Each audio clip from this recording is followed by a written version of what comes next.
So you've got here Tony Seba. This is something he just said yesterday.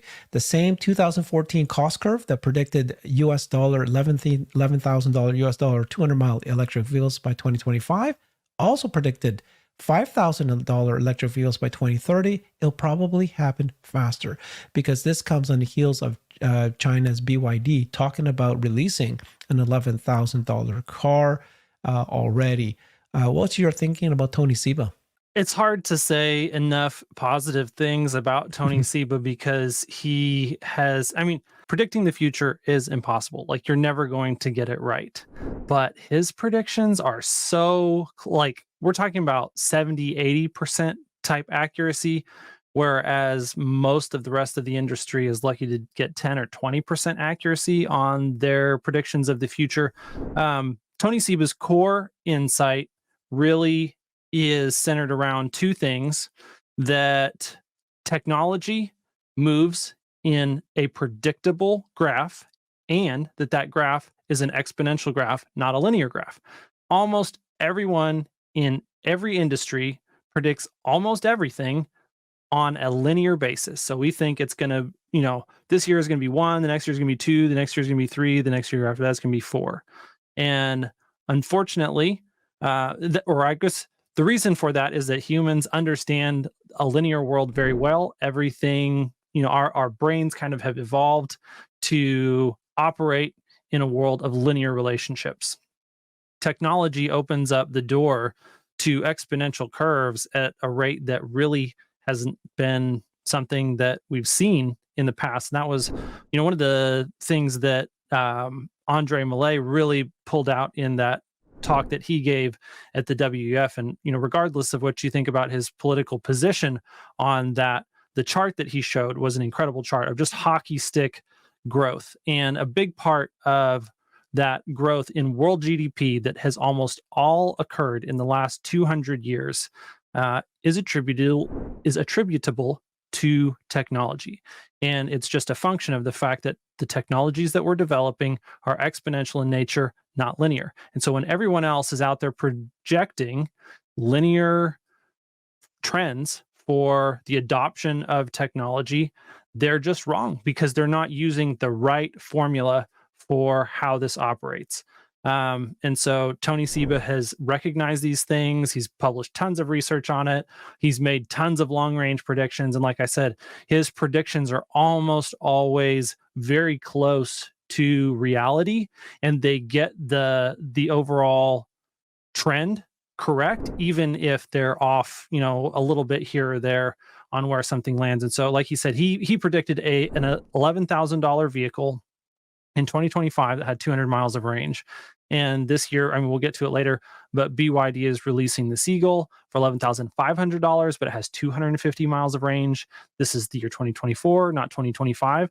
And so he actually even underestimated a little bit what was going to be possible in the marketplace. And this was at a time when people were projecting 1 to 2% growth in EV market share every year from now until 2050.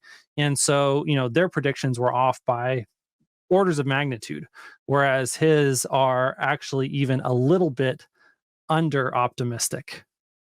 Yeah, let's go ahead and show that video of the BYD Seagull, and you tell us what we're seeing here.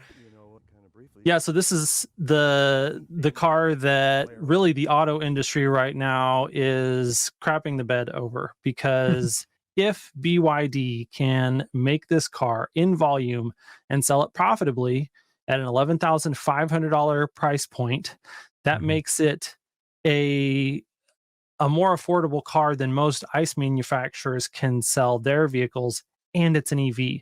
So most legacy auto manufacturers can't even make an ICE car this cheap and this high quality, much less make it with an EV drivetrain. And so that is pretty incredible.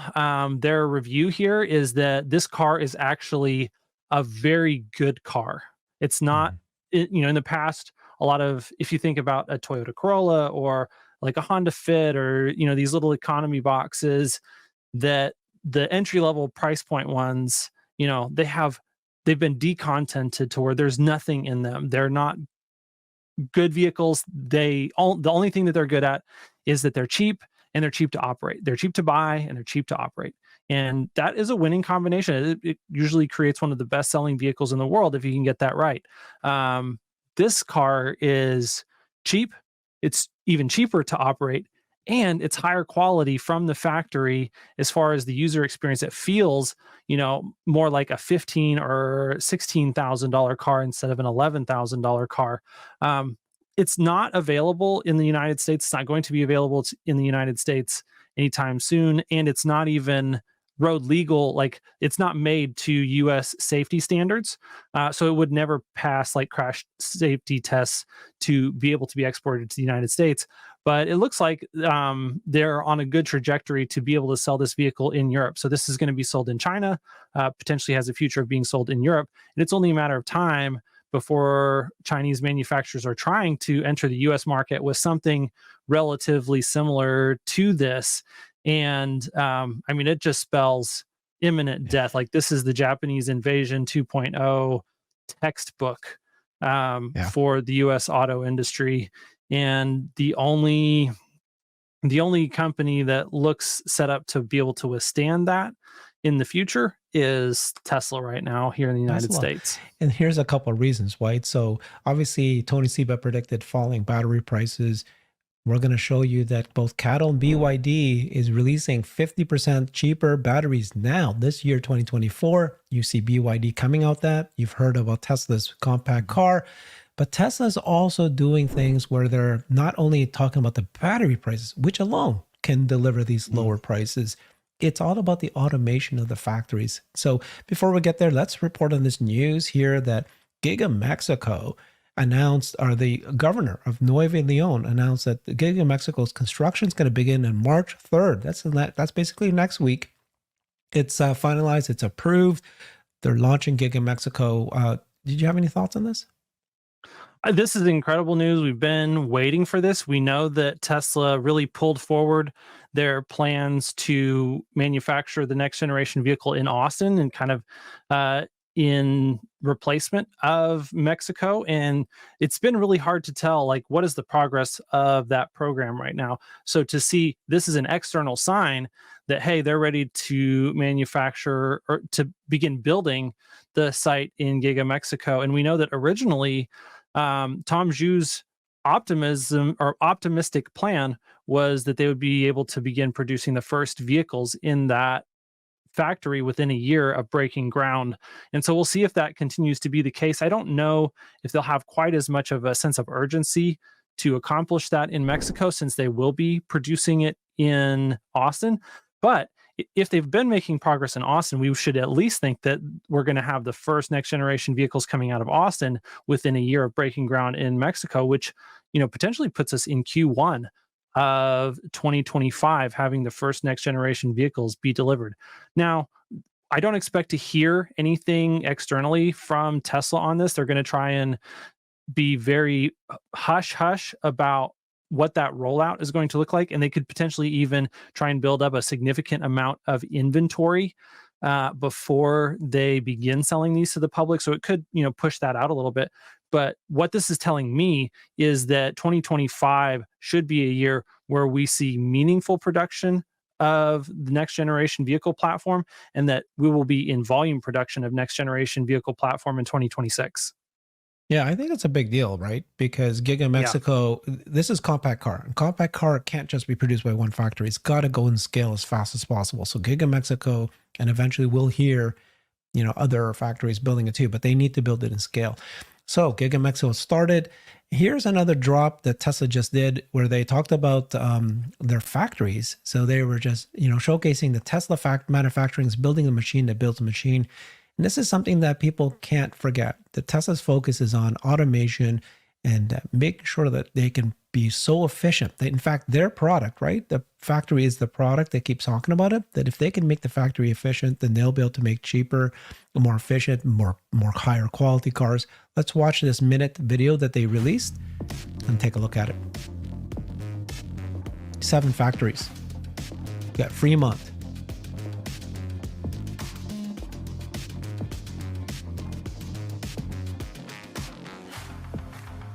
Nevada, They don't just make cars, they make batteries, megapacks. You got the Semi. It's going to go full production this year.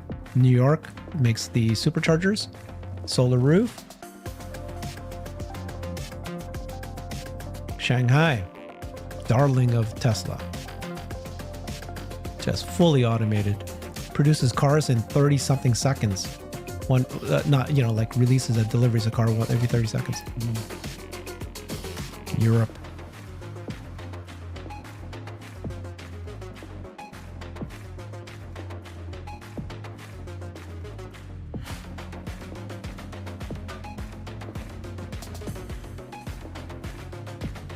It's going to go in full production this year, Lathrop.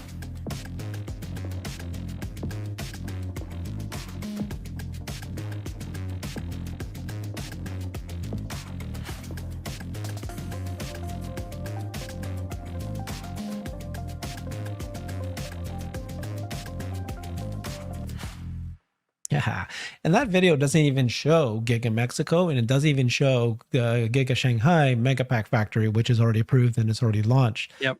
My gosh. Yeah, thoughts on that? Yep.